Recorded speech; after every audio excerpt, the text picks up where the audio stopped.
Bonjour à tous, on se retrouve pour une nouvelle vidéo. Alors, aujourd'hui, on va se retrouver pour une petite vidéo qui aura pas pour sujet la grande arène, même si en soi, techniquement, toutes les vidéos un peu conseils viennent étayer un peu la grande arène. Mais aujourd'hui, je vais vous parler de quelques petits sujets un peu bric-à-brac, hein. Je vais pas parler d'un sujet précis, mais je vais vous montrer un peu ce que je peux farmer, comment j'optimise mon roster. J'ai pas encore trop d'idées de comment je vais appeler cette vidéo, mais il y a quand même quelques petits conseils que j'ai envie de partager parce que je pense que ça reste assez intéressant. Heu, sans plus tarder, on va regarder un peu tout. Donc là, vous pouvez le voir directement que je suis sur les Datacrons. Donc en ce moment, hein, il y a quand même 2 sets qui sont très intéressants. Donc l'écho de la rébellion, on va pas trop en parler, hein, ça se termine ça se termine au mois d'août, donc si en fait en soi on peut en parler un peu. Mais en ce moment, vous voyez qu'il y a quand même le Datacron Sidious qui est quand même assez intéressant. Je m'en sers beaucoup en grande arène. Parce que quand même, ça vous permet de faire des solos qui sont assez intéressants, permettre, voilà, à Sidious de tomber des grandes matriarches, des Starkillers et compagnie, c'est intéressant. Mais on va parler des 2 sets, Écho de la guerre unique, donc les Datacons Focus et les normaux, que je trouve quand même extrêmement intéressants. Alors, pour les Datacrons, Écho de la guerre, là, les normaux, je les trouve alors très intéressants pour les statistiques, parce qu'on est quand même sur des Datacrons qui sont extrêmement défensifs. Voilà, on voit pas mal de défense, et cetera, et encore que lui, c'est pas le plus beau que j'ai. J'en ai débloqué un tout à l'heure, qui est plutôt exceptionnel. Je vais le trouver. Voilà, il est ici. J'ai un 100 de défense, quasiment le max, hein, 1,5 près. Voilà, donc très défensif. On a quand même du dégât critique à droite à gauche, de la chance de crit. Donc là-dessus, c'est pas dégueu. Donc en fait, ces Datacrons-là, quand vous avez pas l'avant-garde de Jedi et les Gungans, comme ça peut être le cas pour moi, heu, ça va être intéressant de se fouiller un peu les stats. 100 de défense sur une team comme Ahsoka ou Leia Organa, ça reste très intéressant, hein. C'est des GL qui sont tanks, donc là-dessus c'est plutôt cool. Et même, par exemple les pourcents de prot, je vais vous le trouver, j'en avais vu un il y a 2 secondes avec beaucoup de pourcents, je crois que c'était sur le Qui-Gon. Ouais, voilà, j'ai un 19 ici plus un 24 sur un JML, ça permet d'augmenter drastiquement les dégâts sur l'aspect lead par exemple. Donc voilà, ça reste, des datacrons qui sont, plutôt intéressants. Donc sur les conquêtes, je suis à 3 resets, d'énergie conquête. Ça me permet déjà d'accélérer, rapidement le l'avancée dans les secteurs. Ça me permet de voilà, d'aller chercher l'avant-dernière caisse, mais ça me permet surtout de farmer les datacrons, à grande vitesse. Et un truc que je vous conseille également, c'est de farmer cette boutique. Donc moi j'avoue que les gears, j'ai une autre manière de les farmer. J'évite la boutique d'éclats, sauf si vraiment on est sur des gears très compliqués à obtenir, mais c'est très rarement le cas. Donc cette boutique, moi je vais en farmer les éclats pour pouvoir m'acheter ici, comme vous pouvez le constater, les différents, alors que ce soit les crédits, qui partent quand même très très vite. Je vais vous montrer sur les Datacom Focus combien ça coûte à peu près, mais je crois qu'on est à 40 millions, hein, je crois, de crédits pour faire du niveau 1 à 15, ce qui est, somme toute une somme conséquente. Voilà, j'achète les liaisons, là je viens d'en acheter, je vais vous montrer pourquoi dans très peu de temps. Et ce que j'achète beaucoup aussi, c'est les lésions de type 3 parce que les Datacom Focus vous demandent quasiment que ça en très très très très grande quantité. Heu, donc le but, ça reste, d'avoir ces trucs en grande quantité. Donc voilà, et Datacron, c'est quand même une partie intégrante, là où à l'époque je trouvais ça extrêmement terrible à farmer, extrêmement chronophage. Aujourd'hui, ils ont quand même bien accéléré le truc. Donc voilà. Dans les Datacron Focus, les 4 sont extrêmement intéressants, on va en parler rapidement. Donc celui-ci, c'est le plus connu, le plus utilisé avec le Ray Obscur, hein, parce que c'est forcément des datacrons qui nous attirent, étant donné que le niveau 15, le niveau neuf là, par exemple pour cet attaquant, bah, c'est des personnages que tout le monde utilise, hein. Tout le monde a l'ermite, tout le monde a Jikel, enfin presque. Mais, ça pour dire que c'est des persos qui sont très communs, donc c'est très facilement, alors ça nous donne très facilement envie d'aller les farmer. D'autant plus que les stats sont quand même plutôt cool, hein, voilà, je suis à 150 de défense, 80 de santé, 35 des esquives des crits. Hem, En fait, sur une team, avec une GL en principalement, hein, que ce soit votre GML ou quoi, bah, ça vous rend la team, 2 à 3 fois plus résistante, donc là-dessus, c'est normal que tout le monde soit allé le chercher. J'avoue que le niveau 15 ne m'intéresse pas particulièrement. Rendre un personnage qui passe le plus clair de son temps à dodge ou à être invisible, heu, je trouve pas ça très, très convaincant, hein. 150 pièces en plus, 4 millions de crédits, d'attaquant, je trouve ça, assez excessif. Le réobscur par contre lui vaut le coup. Bon moi j'ai pas l'arrêt donc je sais que pareil j'irai le monter niveau 14. On est sur du pouvoir donc le pouvoir c'est très intéressant pour beaucoup de persos, du dégât critique. Heu, c'est un d'attaquant qui vaut autant pour le premier ordre que pour les personnages, alliés, sith. Donc là-dessus, plutôt cool. Voilà, en plus, regardez, hein, la première fois que la santé de chaque allié site est réduite à moins de 50, il affiche doute à tous les ennemis. Donc vous pouvez l'utiliser par exemple avec votre Empire Sith, avec un SE, avec votre SLKR, si vous jouez le soldat Sith avec Réobscur, hein, c'est très intéressant. Donc vous pouvez voir que ce d'attaquant est intéressant. Mais les autres ne sont pas en reste. Moi je pense à ce d'attaquant. Alors je sais que tout le monde ne joue pas les Jawa, tout le monde ne joue pas les druides, mais ne serait-ce que pour son niveau 3. Son niveau 3, hein, au début de l'affrontement, l'allié le plus faible obtient 20 de jauge de tour pour chaque autre allié, côté obscur. Quand vous avez une team qui se joue principalement sur le TM, je vais penser par exemple à Motma, à la Finn Zori, héros de la résistance pour le 3 vs 3. Ça peut être intéressant parce que ça permet de lancer la team, le plus rapidement, surtout que 20 de TM, vous prenez, heu, 1/5 de sa speed, vous le rajoutez et ça vous fait du coup le total de la speed de votre personnage. Ça coûte pas grand chose, ça coûte, je crois, allez, une centaine de matériaux niveau 1 de conquête et ça vous permet de lancer une team, en GAC. Donc moi je trouve que c'est pas trop cher payé, même s'il faut dépenser, 10 000 de monnaie d'épisode, ça reste pas mal. Et enfin pour ce Datacron, ce qui va nous intéresser, c'est le niveau 12. Ça, j'ai essayé de le farmer pour la prochaine conquête. Donc en soi, déjà, le début est très intéressant si vous jouez déjà l'Empire. On est sur du pourcent d'attaque, du pouvoir, de la chance de crit. Vous avez un bonus pour le Shore, bonus de mécanique pour l'Empire. Et si vous jouez par exemple votre Iden avec le Death Trooper, vous avez le niveau 9. Mais c'est vraiment le niveau 12 qui nous intéresse. Je vous mettrai en description le lien d'une vidéo qui reprend ce Datacron. Alors c'est une GAC, donc faudra juste euh, sélectionner le bon match. Dans la vidéo, en fait, il y a des timestamps, en fait, des chapitres. Et de toute façon, je vous mettrai dans la description ce qu'il faut regarder.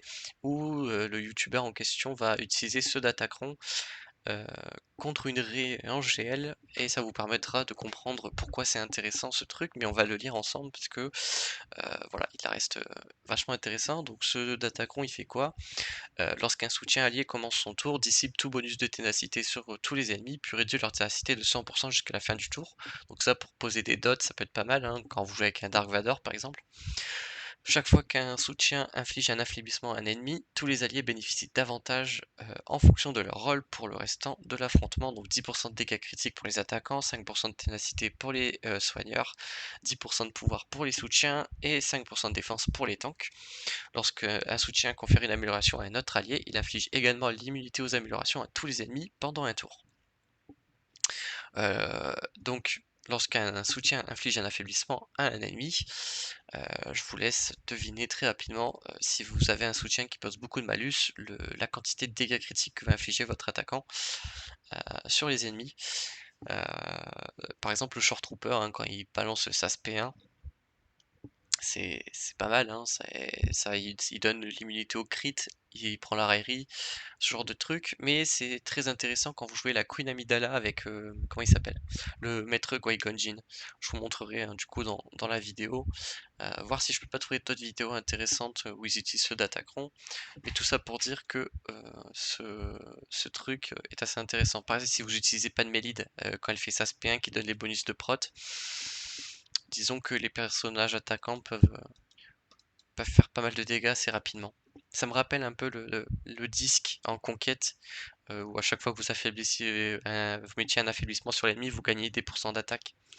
Euh, donc c'était plutôt pas mal. Voilà ce qui est pour le point d'Attaqueron.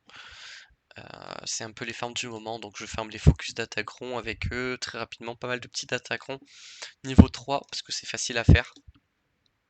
Et on peut chercher rapidement des stats intéressantes. Bon, celui-là il était dégueulasse, hein, vraiment 4% d'attaque. Je trouve ça assez à chier.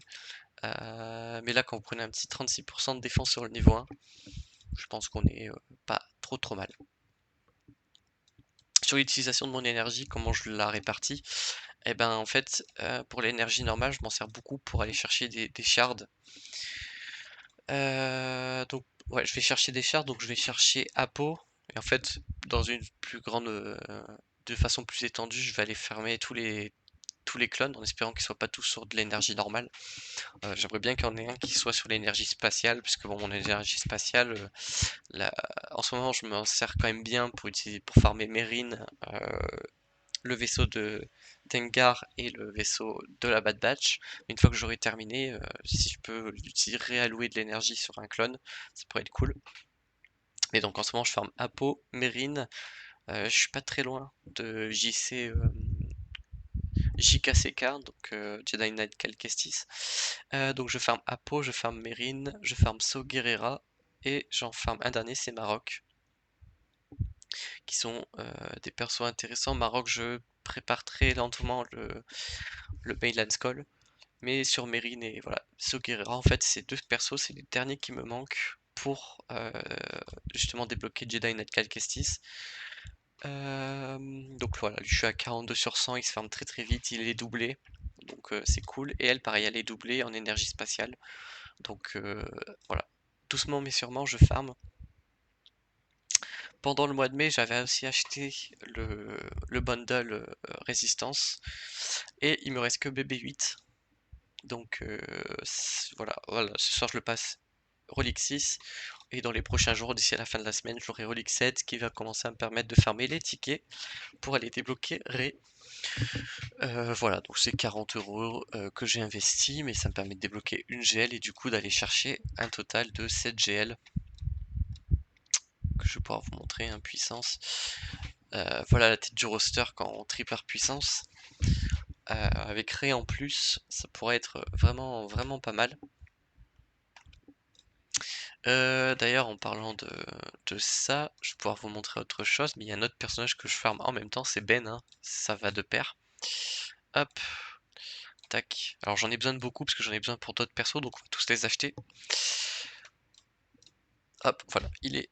Ah, le client doit être redémarré, bon. Et c'est vrai qu'ils avaient prévenu qu'il y aurait une mise à jour à 20h15. Ouais, voilà, c'est ça. Donc je farm Ben solo, du coup, pour accompagner Rey. Donc je vais lui mettre les 3 d'attaqueront, lui mettre les modes, etc. Mais ouais, très très bon perso aussi à upgrade. Donc ça c'est un peu pour les farms. Tac tac tac. Bon, c'est un peu long, forcément c'est une mise à jour. Tac tac tac. Fait ce qui doit être fait, Seigneur Vador. Pour fêter les 20 ans, bah tiens, on peut voir ça. Avec le nouveau raid, le Seigneur Vador prend d'assaut, tac tac tac, vous arrivez. Les personnages autorisés pour ce raid sont la nouvelle escouade Bad Batch, des soldats clones côté obscur avec le grand Moff Tarkin, certains personnages de l'avant-garde Jedi, ainsi que les pirates. Apo reçoit des bonus supplémentaires ainsi qu'Omega Fugitive, ce qui rend l'escouade du maître Jedi Mace Windu et les pirates prochainement disponibles extrêmement performants. Utilisez le nouvel identifiant de faction pour les unités disponibles. N'attendez pas à foncer au Temple Jedi. Un petit cadeau. Night Trooper, personnage accéléré, pourquoi pas.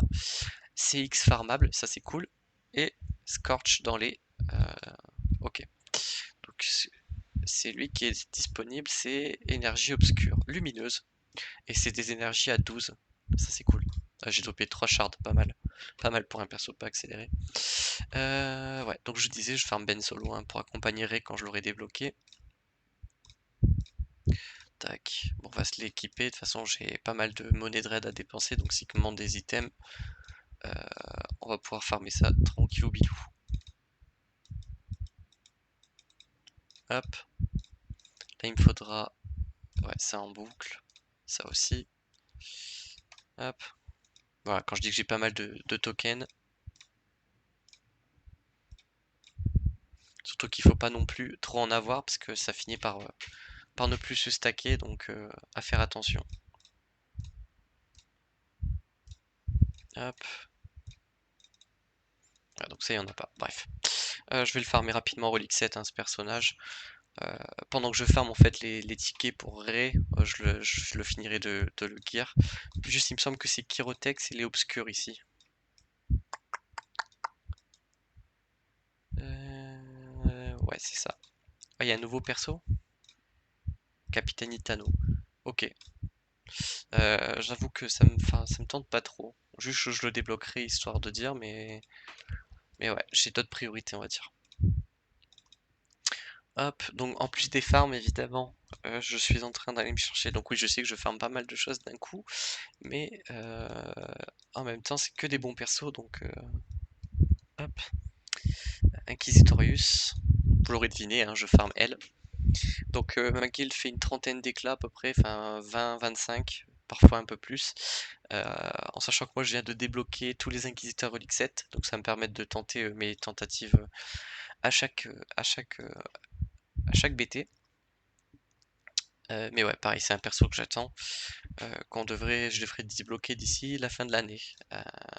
Mais voilà, quand même garder à l'esprit qu'à un moment je vais le débloquer, il va falloir la gear, tout simplement. Hop, aussi également, ce que je farm, hein, c'est les mods. Donc là, je suis en train de préparer le set de notre ami Jedi Knight Calcestis. Ça, c'est pas mal. J'aurais peut-être aimé un peu de pouvoir sur la primaire, enfin sur les secondaires plutôt. Mais bon, faut aussi choper de la speed, hein, c'est tout aussi important. Donc à voir. Ouais, celui-là il est pas terrible. Est-ce que j'ai des persos qui ont du pouvoir que je pourrais switch? Kandero c'est peut-être moins important qu'il ait de la speed, qu'il ait du pouvoir. Euh, L'utilisation que j'en fais de la team Mandalorian est beaucoup moins importante, je trouve. Hop. Tac, tac, tac. C'était elle, voilà. En plus, il perd pas de speed, donc bon. Hop, donc serré. On peut essayer de se choper du pouvoir, de la vitesse. Évidemment, je drop la flat en attaque. Tac, du pouvoir, c'est nickel. Hop. On va se pirater, essayer de se choper un peu de speed, ça serait cool. Je chope l'Athéna. Ok, on va retenter un switch d'attaque sur de la speed. Voilà, parfait. C'est pas mal, c'est pas mal. 18 de speed. Je sais pas si le perso peut se faire ability block, parce qu'en soi, 13% de ténacité, c'est quand même plutôt intéressant. Jedi. Hop. Unité contre l'entrave des capacités, peur et étourdissement. Bon, ben écoutez, le mode est peut-être pas très très intéressant pour lui. On peut peut-être voir si on peut pas faire un petit switch. Ah non, justement, je veux voir qu'il y a autre chose. Là, on aurait moins de pouvoir, ouais, mais j'ai pas envie de bouger la speed sur lui.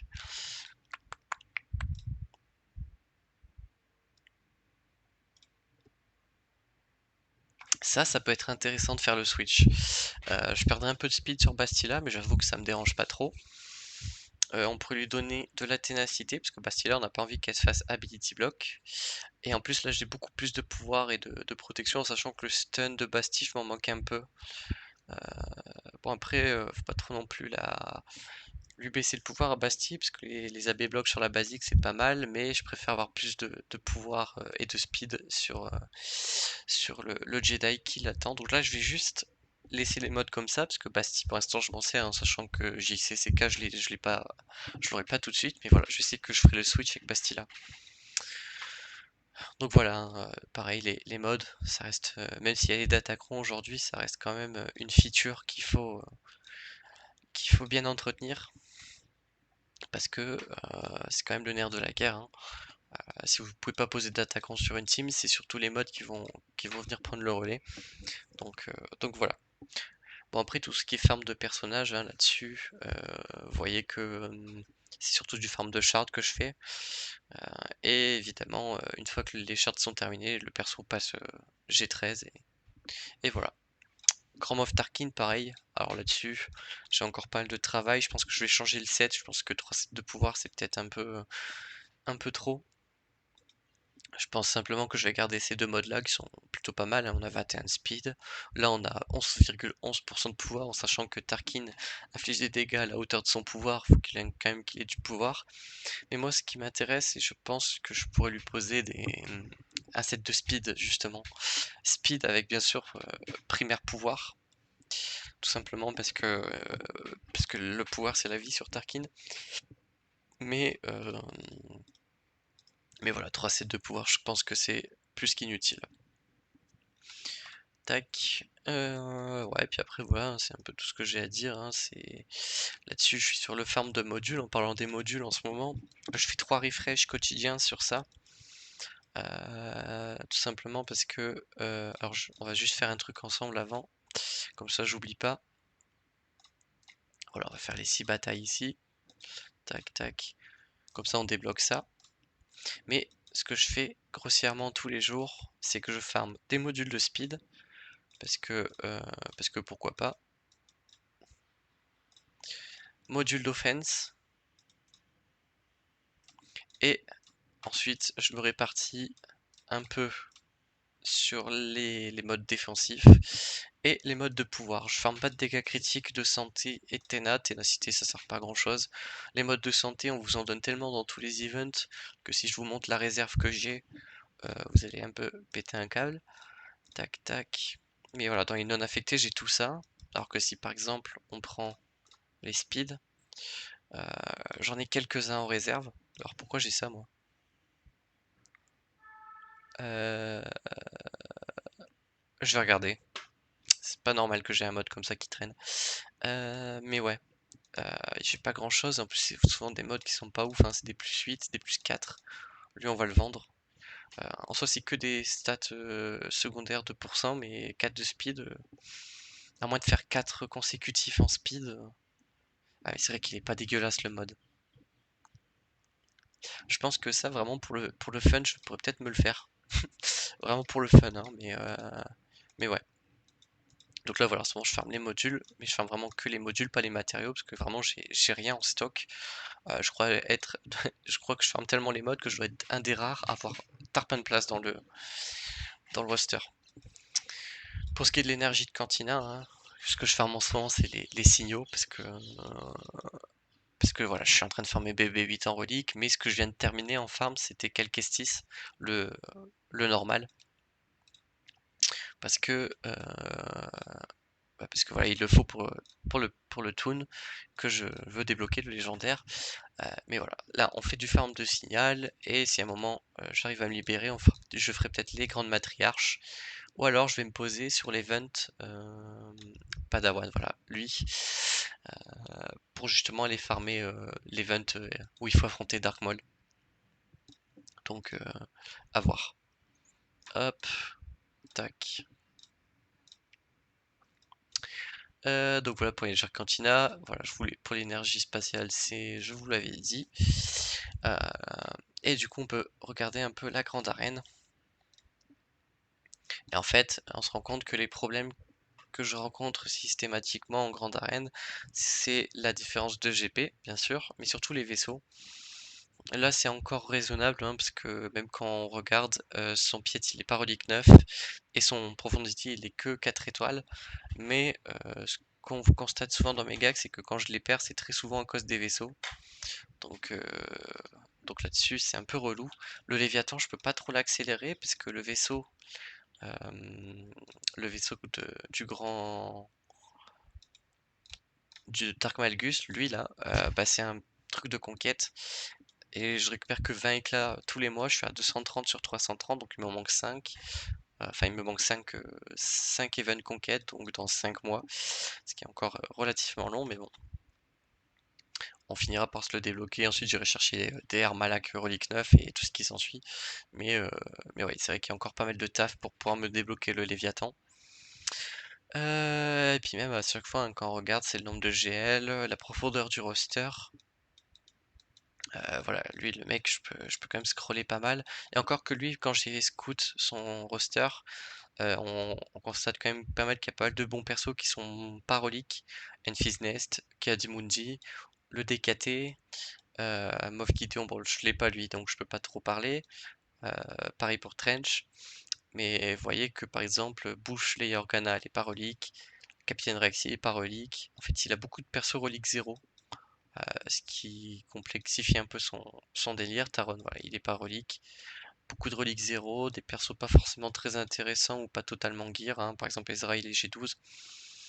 Mais voilà, quand même, le type au niveau de son roster, il est quand même très avantagé. Il a quand même une GL de plus, si je compte. 3, 6, 7, voilà, c'est ça, il a une GL de plus. 11 millions de GP. Niveau d'attaquant, par contre, je l'explose. Ça, c'est quand même assez rassurant. Mais ça, c'est encore une gag qui va se jouer sur les vaisseaux, comme d'hab. Après, là où j'ai souvent l'avantage, hein, sur mes adversaires, c'est au niveau des modes. Là, si je regarde, son perso le plus rapide, il est à 346. Et après, il faut regarder, mais bon, en général, ça drop assez vite, hein. 329, 324, 315, donc vous voyez que ça drop assez vite. Alors que moi, si je vais dans mon roster, tac, vitesse, donc hors GL, on prend 4, 354, 350, 342, donc ça, là, ça a droppé d'un coup de 8.